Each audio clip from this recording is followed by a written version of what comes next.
ಅಖಿಲ ಭಾರತೀಯ ಸಾಹಿತ್ಯ ಪರಿಷತ್ತು ಸಹಿತಂ ಪ್ರಕಾರ ಮತ್ತು ಸ್ವರಾಷ್ಟ್ರ ನಲ್ಲಿ ಆಯೋಜಿಸಿದ್ದ ಸುಧಾಕರ ಹೊಸಳ್ಳಿ ರಚಿತ ನಾನು ಕಾಫಿರ ಪುಸ್ತಕವನ್ನು ಚಿಂತಕರಾದ ಸಹನಾ ವಿಜಯ್ ಕುಮಾರ್ ಇಂದು ಲೋಕಾರ್ಪಣೆ ಮಾಡಿದರು.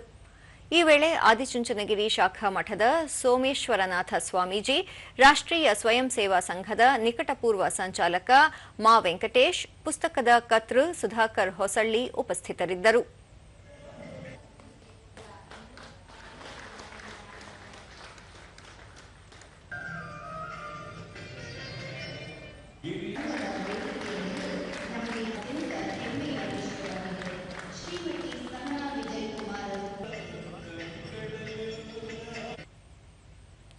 ಬಳಿಕ ಸಹನಾ ವಿಜಯ್ ಕುಮಾರ್, ಡಾಕ್ಟರ್ ಬಿಆರ್ ಅಂಬೇಡ್ಕರ್ ಅವರು ತಮ್ಮ ಎಲ್ಲಾ ಪುಸ್ತಕದಲ್ಲೂ ಸತ್ಯ ತಿಳಿಸುವ ಕಾರ್ಯ ಮಾಡುತ್ತಲೇ ಬಂದಿದ್ದು, ವಿಶ್ವದ ಸಮಸ್ಯೆಗಳ ಬಗ್ಗೆ ಚಿಂತಿಸಿ ಸಂವಿಧಾನ ರಚಿಸಿದ್ದಾರೆ.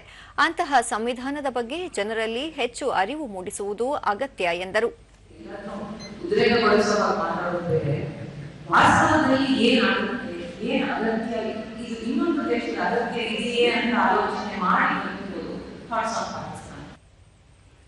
ಸೋಮೇಶ್ವರನಾಥ ಸ್ವಾಮೀಜಿ, ಪ್ರಪಂಚದಲ್ಲಿ ಸಂಘರ್ಷ ನಡೆಯುತ್ತಿರುವ ಸಂದರ್ಭದಲ್ಲಿ ಭಾರತ ಶಾಂತಿ ಸಹಬಾಳ್ವೆಯಿಂದ ಜೀವನ ನಡೆಸುತ್ತಿದೆ. ದೇಶದ ಈ ಪರಂಪರೆ ಹಲವಾರು ವರ್ಷಗಳಿಂದ ಬಂದಿದ್ದು, ಋಷಿ ಮುನಿಗಳು ಹಾಗೂ ದಾರ್ಶನಿಕರು ಹಾಕಿಕೊಟ್ಟಿದ್ದು, ಅಂತಹ ಮಾರ್ಗದಲ್ಲಿ ನಾವು ನಡೆಯಬೇಕಿದೆ. ಶಾಂತಿಯನ್ನು ಭಂಗ ಮಾಡದಂತೆ ಸಾಗುವ ನಿಟ್ಟಿನಲ್ಲಿ ಎಲ್ಲರೂ ಎಚ್ಚರಿಕೆಯಿಂದ ಸಾಗಬೇಕು ಎಂದು ಹೇಳಿದರು.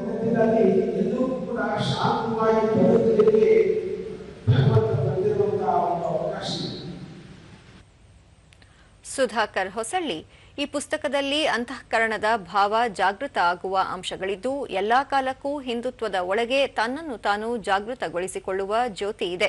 ಹಿಂದುತ್ವಕ್ಕೂ ಬಾಬಾ ಸಾಹೇಬ್ ಅಂಬೇಡ್ಕರ್ ಅವರ ಕರುಳ ಬಳ್ಳಿಗೂ ಇರುವ ಸಂಬಂಧ ಹಾಗೂ ವಿಚಾರಧಾರೆಗಳನ್ನು ಹೇಳುವಲ್ಲಿ ನಾನು ಕಾಫಿರ ಕೃತಿಯಲ್ಲಿ ಇದೆ ಎಂದು ತಿಳಿಸಿದರು.